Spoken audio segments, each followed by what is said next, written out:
I can announce a ceasefire. जिस मकसद से इजरायली फौज 7 अक्टूबर 2023 के बाद गाजा में घुसी थी, वो मकसद अभी तक पूरा नहीं हुआ है। उल्टा गाजा के भीतर इजरायली सेना को भारी नुकसान उठाना पड़ रहा है। लेकिन इस सब के बीच नेतन्याहू बार बार इस बात को कह रहे थे कि ये युद्ध तब तक नहीं रुकेगा जब तक कि इजरायली सेना गाजा में हमास का सफाया नहीं कर देती। लेकिन डोनाल्ड ट्रंप ने ऐलान कर दिया था कि उनकी व्हाइट हाउस में वापसी से पहले अगर हमास ने इजरायली बंधकों को नहीं छोड़ा तो वो मिडिल ईस्ट में नर्क की तबाही ला देंगे। लेकिन इस सब के बीच पिछले 15 महीने से चल रहे इस खूनी युद्ध का आखिरकार अंत हो चुका है। अमेरिकी राष्ट्रपति जो बाइडेन ने गाजा में युद्ध विराम की घोषणा कर दी है। I can announce a ceasefire and a hostage deal has been reached between Israel and Hamas. The deal is structured in 3 phases. Phase 1 will last 6 weeks.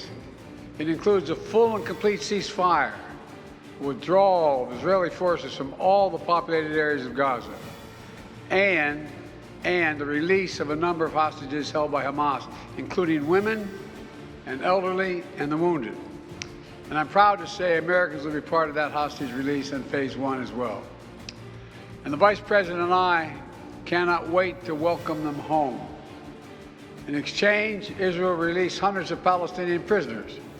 And during Phase 1, the Palestinians can also return to their neighborhoods in all the areas of Gaza. You know, during the next 6 weeks, Israel will negotiate the necessary arrangements to get Phase 2, which is a permanent end of the war. Let me say it again, a permanent end of the war.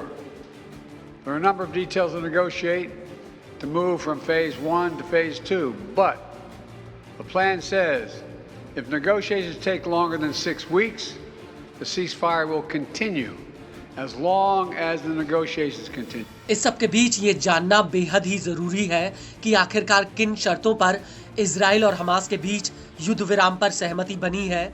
तो आपको बता दें कि इस युद्ध विराम समझौते की सबसे बड़ी बातें ये हैं कि इजरायली सेना गाजा के सभी इलाकों से पूरी तरह से बाहर निकलेगी और युद्ध से पहले के बॉर्डर वाले इलाकों में तैनात होगी। राफा क्रॉसिंग को फिर से खोला जाएगा। इस इलाके से आईडीएफ पूरी तरह से बाहर निकलेगी। इजराइल को घायलों के इलाज के लिए विदेशी यात्रा आसान करनी होगी। इजराइल को रोजाना 600 सहायता ट्रकों को गाजा के भीतर जाने देना होगा। इजराइल को गाजा में 2 लाख टेंट और 6000 कारवां तत्काल आश्रय के लिए लगाने होंगे। बड़े पैमाने पर बंधकों की अदला बदली होगी, जिसमें गाजा के 1000 बंधक शामिल हैं जो लंबी सजा काट रहे हैं। सैकड़ों बंधकों को इजराइल रिहा करेगा। इजराइल सभी महिलाओं और 19 साल से कम उम्र के बच्चों को जेल से रिहा करेगा। इजराइल धीरे धीरे नेत्जारिम कॉरिडोर और फिलाडेल्फी कॉरिडोर से बाहर निकलेगा। विस्थापित लोगों को अपने घर वापस जाने दिया जाएगा। उन्हें गाजा में कहीं भी आने जाने की आज़ादी होगी। इजराइल सभी अस्पतालों को दोबारा बनाएगा। फील्ड अस्पताल, चिकित्सा उपकरण और सर्जिकल उपकरणों को गाजा में प्रवेश की अनुमति दी जाएगी। आपको बता दें कि समझौते का पहला चरण 6 हफ्ते के लिए लागू रहेगा। इस दौरान 33 इजरायली बंधक जीवित या मृतकों को इजराइल को सौंपा जाएगा। 33 इजरायली बंधकों में 5 इजरायली महिला सैनिक भी होंगी, जिनमें से प्रत्येक महिला के बदले इजराइल 50 फिलिस्तीनी कैदियों को रिहा करेगा, जिनमें 30 दोषी सुरक्षा कैदी भी हैं जो इजराइल की जेलों में उम्र कैद की सजा काट रहे हैं। और समझौते के दूसरे चरण में विस्थापित दक्षिणी गाजा से उत्तरी गाजा में लौट पाएंगे और इजरायली फौज नेत्जारिम कॉरिडोर के भीतर अल राशिद स्ट्रीट से वापस लौटेगी। इसके बाद दूसरे चरण में बचे हुए 66 इजरायली बंधकों की रिहाई पर बातचीत होगी और अगर बातचीत सफल रहती है तो बचे हुए इजरायली बंधकों को हमास रिहा करेगा। वहीं इस डील को लेकर टाइम्स ऑफ इजराइल का कहना है कि हमास समझौते के पहले चरण में शुरुआती 42 दिनों में 33 बंधकों को रिहा करेगा।